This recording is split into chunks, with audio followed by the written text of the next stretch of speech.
What's up guys, how's it going? Welcome to the London session recap for Thursday the 7th of July 2022. So we know that we have broken, I zoom right out, these major extreme sort of monthly lows, obviously selling off pretty damn aggressively.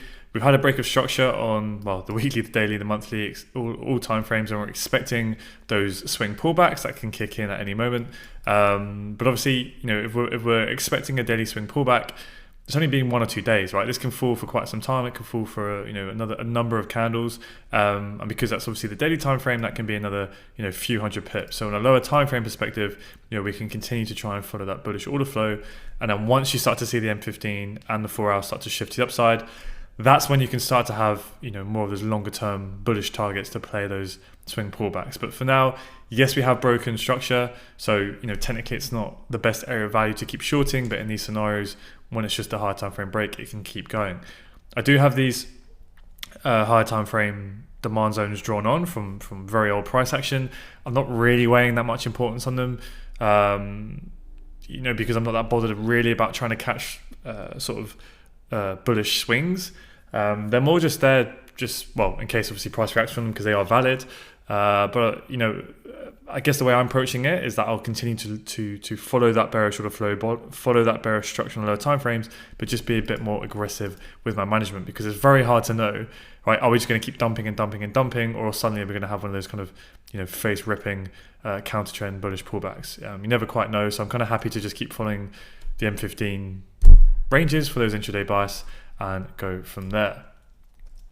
Cool. So 4 hour chart, pretty similar, to be honest. We've got this swing structure here. So typically I wouldn't really, I would still look for some shorts from within here, but you would typically expect maybe a bit of a reaction to continue up higher, a bit of a reaction to continue up higher. But when we have such strong momentum, I wouldn't be surprised if we have a bit of a tap into here, then another leg down, and then maybe we'll get a 4 hour chock then, or depending on how big that pullback is.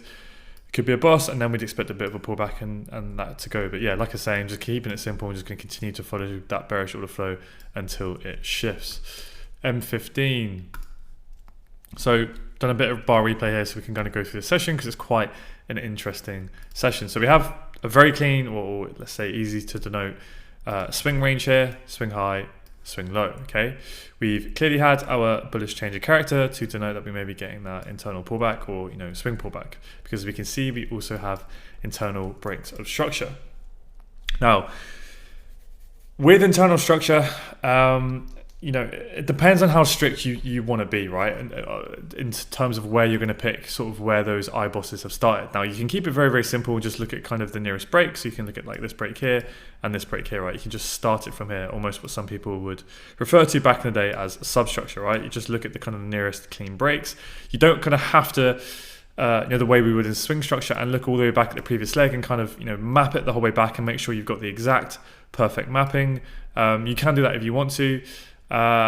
Because for me, the way I look at internal structure is I'm just trying to focus on the recent PA of this price action, just to give me a bit more of an accurate signal of when that pullback may be over, right? Rather than before, when we just look at one little chock and then we would just say, okay, pullback's over, now let's look for these lows, when that wasn't the case, right? That little chock there just signals at a minimum we're coming down towards that internal pullback. But it's only when we get a bit more of a significant break, i.e. an IBOS, then we can look for that movement. Okay, so that's why I'm not super precious personally about do you start it from here and then that's the break and then you have this IBOS here, or whether you call it from here, right? I don't know how else to explain it, but I'm not personally that bothered if you're super accurate. It's just as long as you're kind of focusing on the most recent leg and it's clear to you. So whether you have that as a bullish IBOS, or maybe you want to map it back from here, and let's draw these on. Okay, so I'm just gonna get rid of these lines, this text, because it annoys me a bit.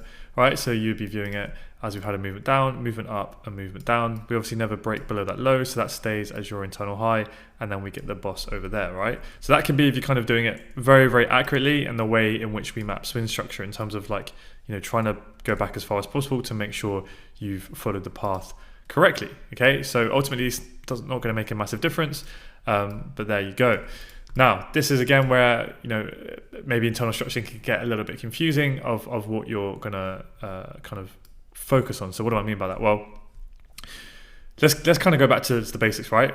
We're bearish on a swing structure, so what we're expecting. We've had a break of structure.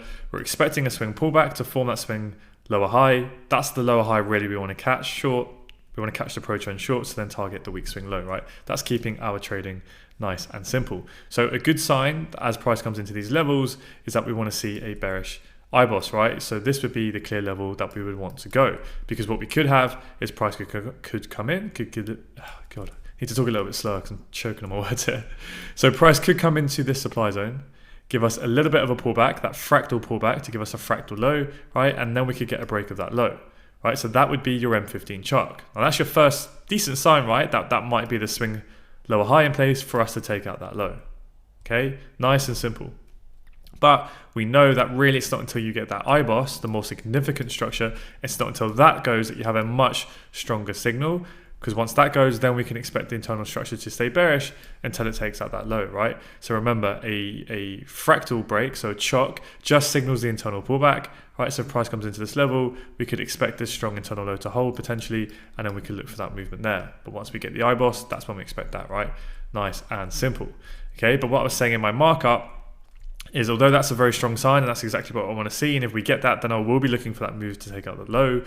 Just a slight caution that it might just be, and this is where I draw on kind of the larger move, right, where essentially you have this as one leg. That's essentially all I'm viewing. You don't have to kind of get super complicated where it starts. I'm just going, okay, from this swing pullback, that could be one leg that then gives us a movement like that, and then gives us a movement like that.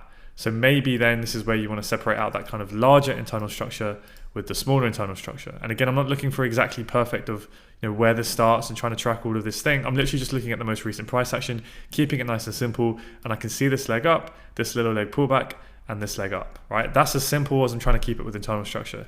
You don't necessarily have to be going all the way back, okay? So what I was saying here is if we come into this level and then we get that break of that low, right?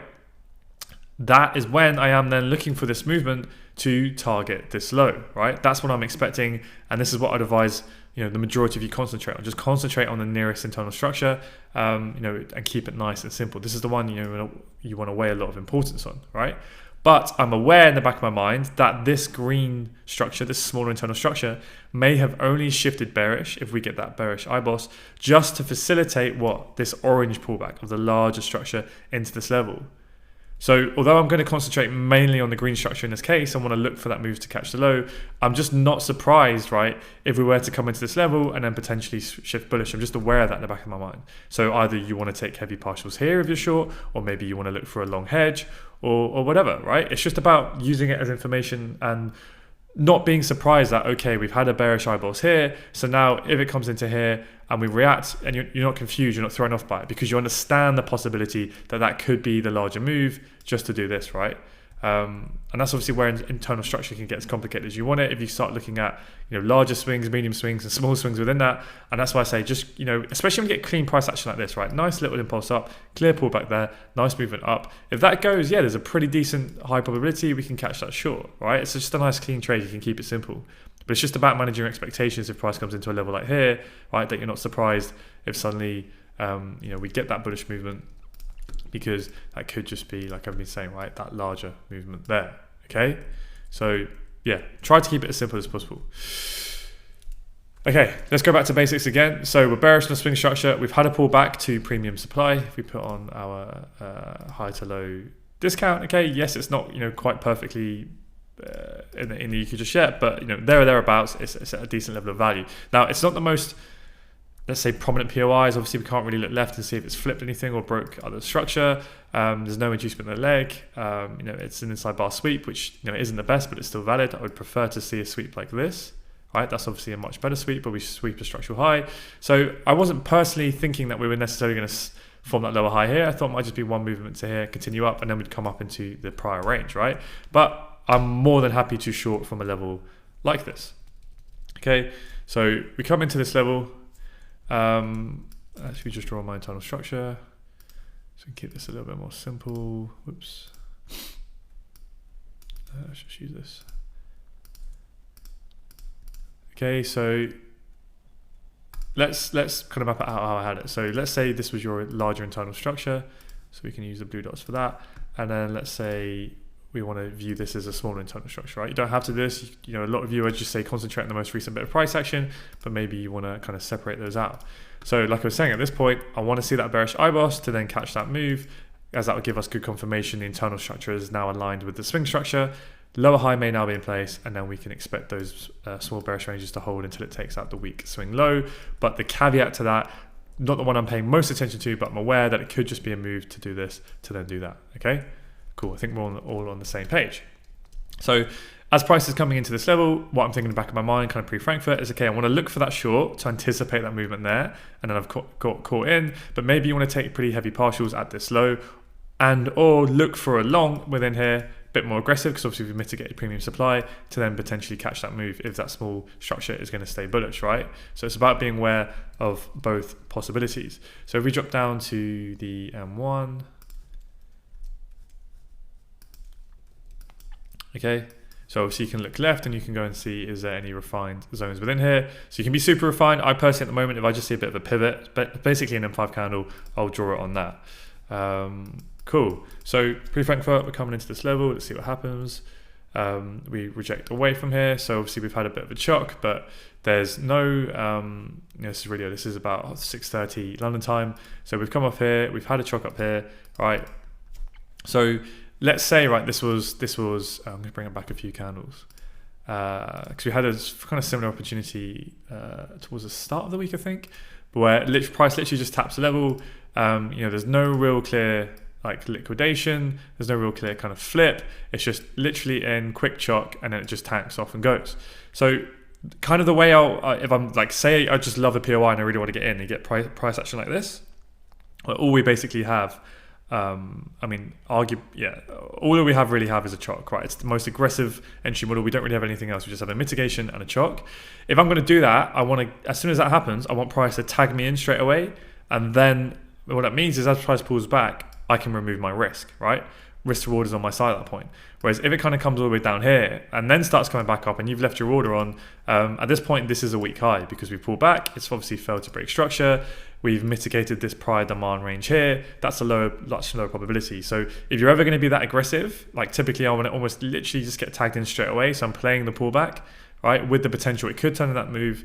But then if that high low kicks in, obviously I'm protected. The mistake is when this happens, people then set their order on here, but you're trying to short from a weak high, right? Where there's been no sort of clear M1 entry model at that point, right? Okay, so let's fast this forward to near Frankfurt Open. So we get to around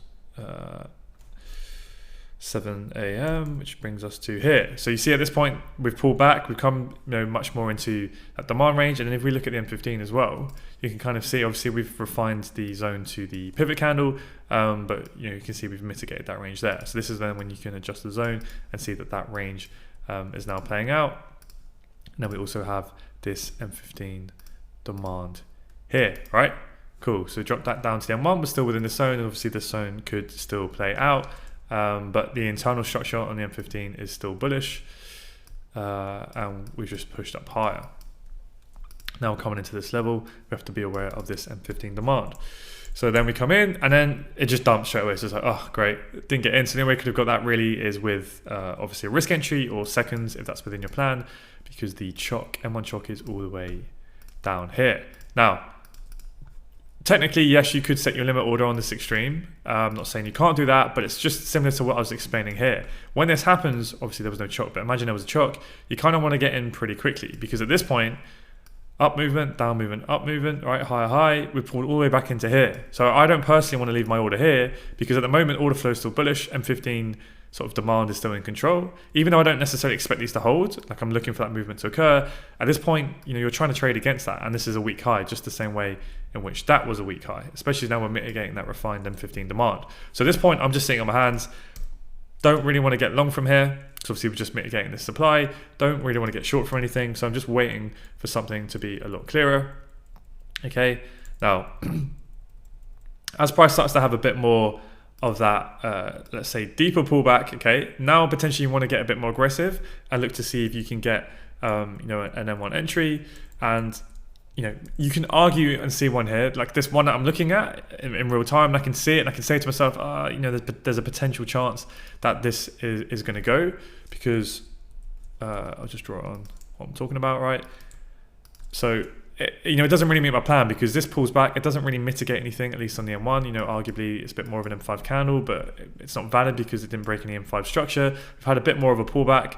We've had your chock and flip, right? It reacts, pushes down. Arguably there's an entry there, but more importantly, what's happened? That M15 internal structure is still bullish. We haven't had the M15 chock, and this can easily be the move to go on and take out that weak high. You're trading in against an M15 demand mitigation. For me, that's just not high probability enough, right? There's no real alignment there. You're just trying to trade in against a lot of negative confluence. Okay, now it's a bit more interesting. Let's take a look at the M15 and see what we can see. So now we have had an M15 change of character, okay?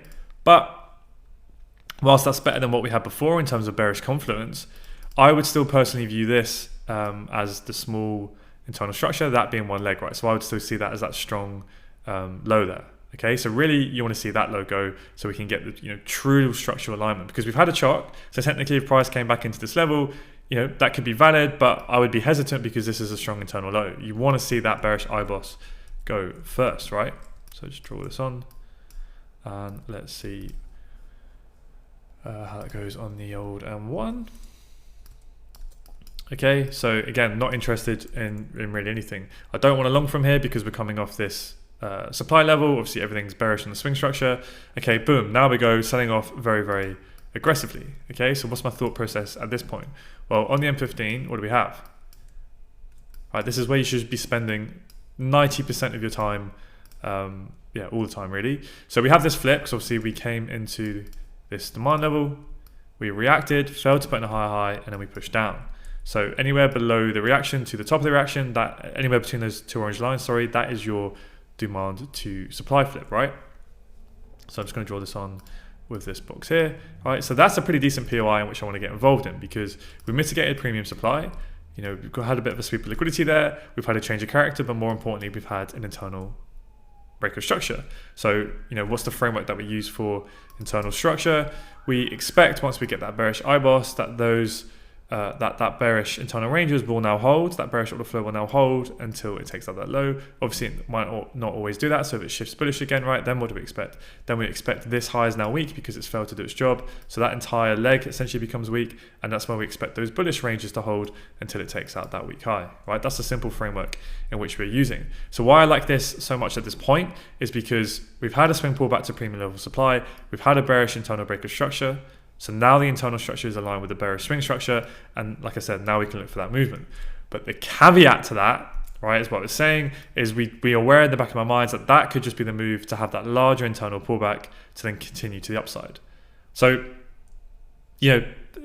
that's where I guess you could say not all of the stars are aligned just yet to get short from within here, but this is where you have to make that kind of decision as a trader. And for me, overall, looking at this, pull back to premium supply, it's very, very clean price action here, a lot of momentum. This is what I'm saying, I'm more willing to focus and way more heavy importance on this recent PA here, right? Because let's be honest, this leg here is a possibility, but it's not really like that clean structure. It's kind of just corrective, and then it comes up, and then we get a clean pullback, then we get a sharp movement up, and then we get a sharp movement down.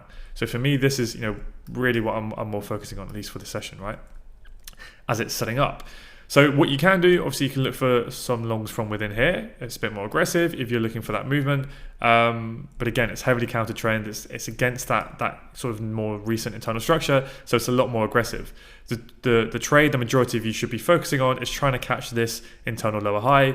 Obviously ultimately catching that swing high to then try and catch that movement from within here.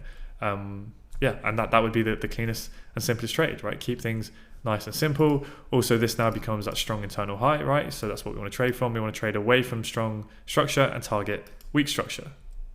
Okay, cool. So let's drop that down to the old M1. All right, obviously you can draw on refined levels. I had this level drawn on as well, but I'm pretty sure price just broke through it without giving an M1 shock, right? Moves up and then just waiting, because at this point, all right, as we come in, the M1 shock level is all the way up here, because that's the last candle that failed to break the prior candle's low, right? We had that pullback, and that's all one down move. So at this point, there's nothing to do. Obviously, we could be building some liquidity here. So once we break that low here, then we have to look at where is the nearest, or where is the shock level. So where is the last candle that failed to break the prior candle's low? Well, you can see all of these candles here all broke the prior candle's low. This was the last candle to fail to break the prior candle's low, right? So essentially we have that down movement, up movement, and then that's the movement. So that's why this becomes that fractal high. So this is a level that obviously I would need to see go for me to want to get involved, right? So we have a liquidation, we have a mitigation, but remember, I need to see at minimum a chock on the time frame I'm entering on first, right? Whereas we're coming into this level. Okay, so now we have it. So at this point, obviously it's ideal. We see a bit more of a, like, that's nicer, right? It's not always ideal if you get a bit of a grab, like just like that, and then the next candle would melt straight away. But obviously now we've kind of got that clear sort of IBOS there on the M1, clearly breaking up, right? Supply's clearly failing, demand starting to take control. So now where do we want to enter? Well, there's always, or generally there's always two POIs. We get a big movement like that. You've got the extreme down here, which is obviously valid, and then we also have the decisional flip, right? You know, depending on how you want to draw it, there's a few candles there, but essentially that is your reaction to supply. So anywhere from the top of the reaction to the base of the reaction. Now, the flip does not sweep liquidity, so if you need to have that in your plan, then yes, this would not be valid. You would set your limit order on the extreme if you liked it, okay? For me personally, I'm happy to use a bit of discretion here. And in this instance, I can see just a very clear interaction. You know, this movement here, it doesn't make it extreme. You can kind of see it mitigates that range. And this is where just experience and discretion comes in. And yeah, I just preferred to set my entry order in here. Now, something I'm considering at the moment, I'll talk about this much more in the next meetup. I still haven't quite figured it out yet. But with entries, I'm kind of at a point now where I don't want to say over refining, but I feel like trying to stick to a fixed 2-pip stop loss. It's just, you know, whilst it's great for high risk reward, I feel like holding me back at the moment, and I'm missing too many trades and getting no tags where, you know, I'd much rather be getting those slightly lower, let's say net R trades, but getting in a lot more, and I think that will actually add to my profitability and obviously also be a lot easier on psychology. So one thing I'm considering is just always entering on the M1 distal with a maximum of sort of a 5-pip SL, or potentially kind of just like a minimum 3-pip if I can get on the EQ. I haven't quite figured out the rules just yet, that's why I don't want to talk about it too much. And you know, I'll discuss it in a lot more depth once I've kind of settled and figured out something a bit more consistent and mechanical. But yeah, that's something I'm looking at a lot at the moment, is basically entering on these larger M1 distals, even if it's an M1 range, and kind of taking that a bit more of an M5 approach in some regards. But yeah, for here, I use the 3-pip stop, kind of just using discretion at the moment. But yeah, I do want to get this a bit more nailed down mechanically, so I don't have to be umming and ahhing about what I'm doing. So that's how I approach this at this moment. Now, in terms of targets, go back to the M15, right? Because you should not be entering a trade if you don't know where you're going to be getting out. So for me, this was, you know, my main focus. I wanted to catch this internal lower high from here, or potential lower high, right, to try and get that movement. But you know, you can play a quick long if you have satisfactory risk reward. You want to play it into this range. You know, it's not the best in the world, because obviously it doesn't have to come to a refined pivot. It could literally just come into this bearish supply range here. Just draw that on so you guys know what I mean. All right, from the low to high. So it's not the most amazing risk in the world, but I was happy to take it. Another thing that adds to that bullish confidence as well, like we said, was the possibility that that could be that larger internal movement, right? So back down to the M1. So basically looking to take the move for me personally up into here. I would have left a tiny amount of volume on to potentially run that high if we were going to get that larger move. So what happens, price comes into the zone, literally just misses me, and then moves to the upside. So for me, that zone is now done. Remove the order, right? So then we have essentially another M1 breakout structure. And then again, this is where I was happy. I mean, this is getting lower and lower probability now, because we're getting higher up in the leg. We're getting nearer to levels of supply. Excuse me.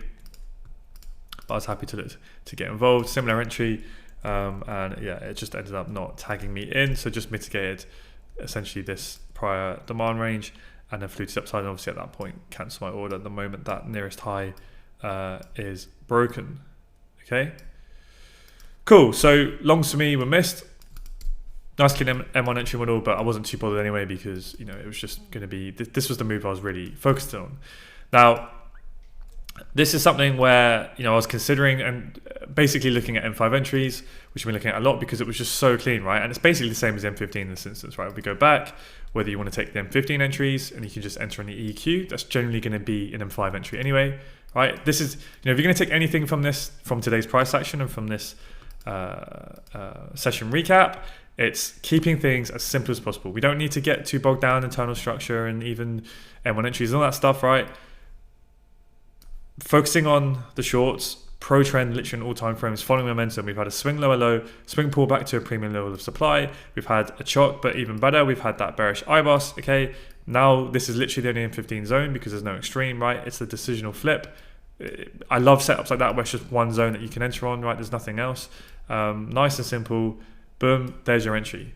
So whether this plays out or not is kind of irrelevant. It's more just these are the clean setups that over a large sample size will do you well, right? So enter, say, even just below the EQ, just make it near the EQ. You can get about a 6 pip stop, targeting the low there, an 8R trade. That's what I mean. Your strike rate will be high enough with these types of pro trend setups where you have the internal structure aligned, where you can consistently bank over, say, 5-6R. Maybe you don't even need that high. You will do well, okay? So this is something I'm trying to figure out personally, whether I'm going to do sort of those M15 entries or maybe refine it a little bit more. In this instance, the M5 entry was basically the same as the EQ and the M15 anyway, which will probably happen a lot. But yeah, nice tidy entry there. I know a few of you using M5 entries at the moment and really enjoying it. Of course, you're not always going to get this amount of confirmation, but really is nothing to be sniffed at. So looking at the M1, we pushed up kind of through the only really unmitigated level there was. So there wasn't anything too refined, maybe this M1 wick, but very simply, what do I wait for? I wait for a chalk on my time frame. This is when it's a bit of a nightmare, right? Because obviously the chalk is all the way down here. So what we're hoping will happen, this is why the entry model can be great, is you get a bit of a pullback here. You build those equal highs, essentially building that liquidity. Price then sweeps it. So then when you get that V-shaped reaction, then we have a chalk up here, gives us our fresh level of supply, whether it's the extreme or you have a flip, right? And then that's the level we can get involved in, and then that's what we're trying to catch that movement. But it doesn't always happen, and this is a good example of where you start to get that movement and that sell-off. So I would say for the majority of you, if there's no chalk, there's no entry, just, it is what it is. For those of you who are a bit more advanced, you can look for the seconds entries from within here, right? It's even the 30 second kind of cleans it up and it's not too fractal, right? You can look at that. I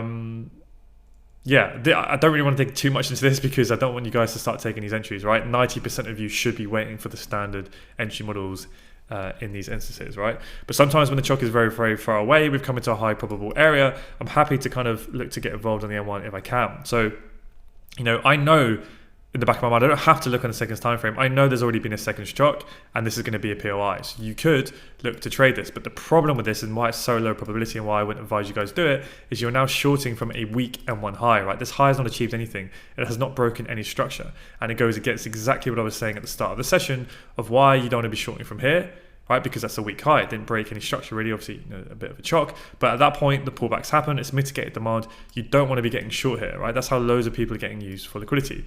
Again, right, we come down. You don't want to be really necessarily be leaving your order from here because it's likely the pullback's finished, into this strong low. And now that's high is more likely to get broken, okay? So at this point here, that's kind of what you're doing. So this is where you need a bit of nuance, maybe say, okay, well, we haven't really pulled back to demand, so maybe you're happy to get involved with here, and it's once it reaches this level, okay, now you wouldn't, leave your order on something like this.